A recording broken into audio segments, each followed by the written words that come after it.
Yo, what is up, guys? Daddy is back, and before I even think to talk about this video, I have to sit here and thank you guys for subscribing and watching my videos, and leaving comments and stuff like that. I try to get back to all the comments I can.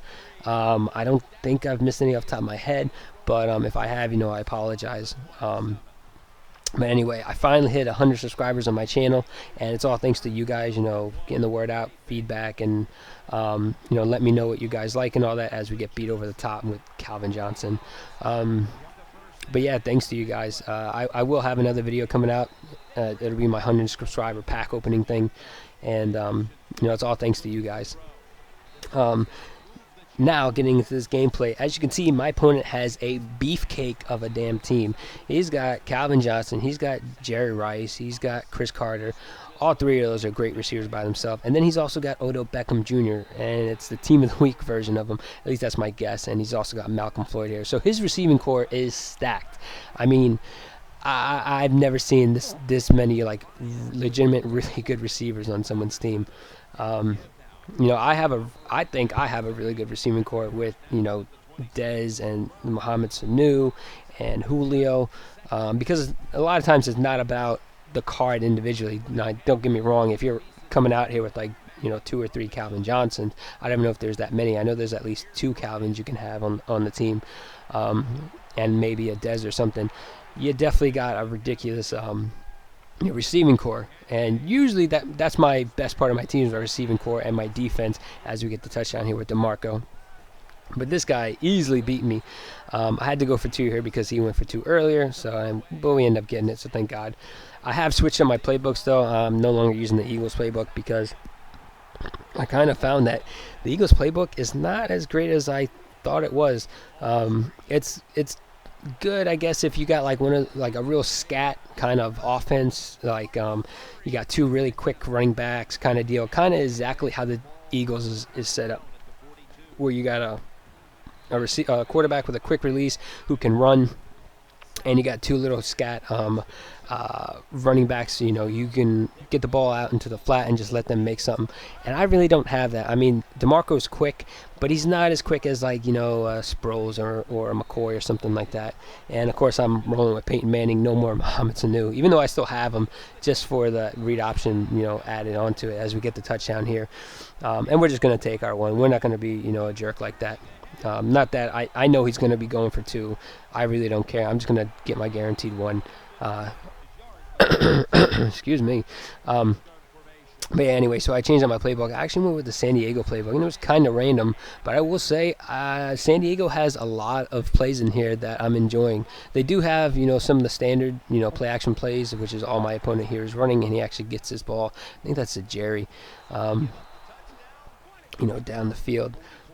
So anyway, but getting back into the my team and all that. So yeah, I changed to the San Diego playbook. They have a lot of very unique plays that you will only find in their playbook. And I know you could say that about a lot of different teams, but there's like different routes, different angles that you can really attack. Like there's one play I know that's called, like, literally called inside attack.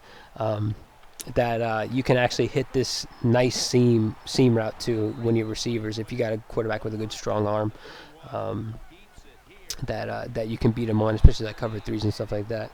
I might go over it later, in another video to show you guys some of the plays they got. But they have a lot of unique angles and approaches that I haven't seen in any of the playbooks. Maybe I'll try the Patriots, because I know the Patriots have a pretty good playbook, or the Broncos. But yeah, anyway, so if you guys want to try up a new playbook that still has a lot of good running plays, still has a lot of good of the screens and stuff like that, I highly recommend the San Diego playbook. Plus, it's got a lot of unique formations and stuff in there. But anyway, here we're able to actually, end the half without giving up any points, thank God, because that pick was just bad. I don't know if it was me or just the fact that it was Lawrence Taylor. They gave out the Lawrence Taylor for the week or whatever. I don't know if it was that one or if he has the elite one. He probably has the elite one. I wouldn't be too surprised. But he ends up he made that pick, almost drove down the field and got some points. Thank God he didn't. But now I got the ball, and I'm going to try and just run it, because I was noticing he was dropping a lot of guys into coverage, so it should bode well for the running game, except for here. somehow that guy just came barreling out of nowhere. But our opponent, the next play, wants to just bring 2 people, so Peyton Manning somehow gets loose from that tackle, and we pick up the first down with Peyton Manning on his feet. Ridiculous. I mean, it's one thing to, I guess kind of play the game as you see my opponent again. I think he only brought like 2 or 3, and then one guy in a whatchamacallit, in a spy, and the rest of the guys he threw out into the flat or manned up. So I noticed that, and I'm going to beat you over the middle. If you're going to leave the middle that open, you're going to man up on Jordan Cameron. I'm going to try and take advantage of it. I will say I haven't been running that well here lately. Not like I'm really running it too often. I mean, look at this. I'm throwing, that's an inside attack. It just sets up real nice in between the safety. And I forget what it has underneath it that pulls the linebackers up so that way you don't get those picks. But we hit Julio Jones in the back of the end zone, get this sack on RG3, thank God. And I'm pretty sure that's a Thanksgiving RG3. Not too sure. But he does end up throwing picks here. When you're at this position and I can throw people in like a max coverage, only 3 rush situation, you're going to probably throw some picks, or, I'm just trying to knock the ball down, keep it in front of me, and have you chew up as much time as possible, because I know, you got to go the distance of the field and hopefully get a 2-point just to tie it. But you throw a pick and the pick goes for pick 6, and now my defense becomes even more lax and it becomes a picket fence. Looking good right now, and Antoine Bethea get this user pick. I'm enjoying actually using this Antoine Bethea on defense as a nickel or just another safety, because I will tell you, like, his play rec is so nice. Most of the time I can have him blitz and he'll pick up the screens and stuff like that. I don't even need to tell him. So it's a really nice card if you guys can get your hands on it. It's probably a pretty good price because he's one of the few dual elites that are out there, which is going to help with the dual style challenge and all that. But right now, the game's out of hand. There's no way he's going to do anything to win this game. So this game's out of reach, whatever.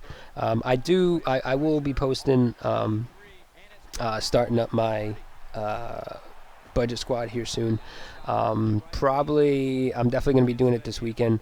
Maybe I'll even live comment, but I haven't seen too many people actually get on that live comment as I try to run the flea flicker.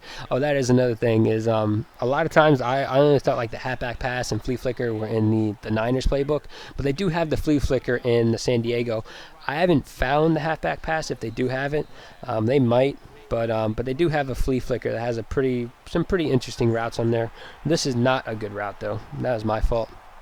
But I did realize after the fact that that is one of my complaints about MUT right now, is you can have a corner like Patrick Peterson be playing a flat zone, and if you put no one in that flat zone, he's going to go back as far as possible and go for deeps. But anyway, this ends up ending the game. It turned out to be a blowout, even though my opponent clearly had a better offense than me. So leave a like on the video if you guys liked it. Comment down below what you guys' thoughts. And as always, subscribe for more MUT games, head-to-heads, pack openings, and all that.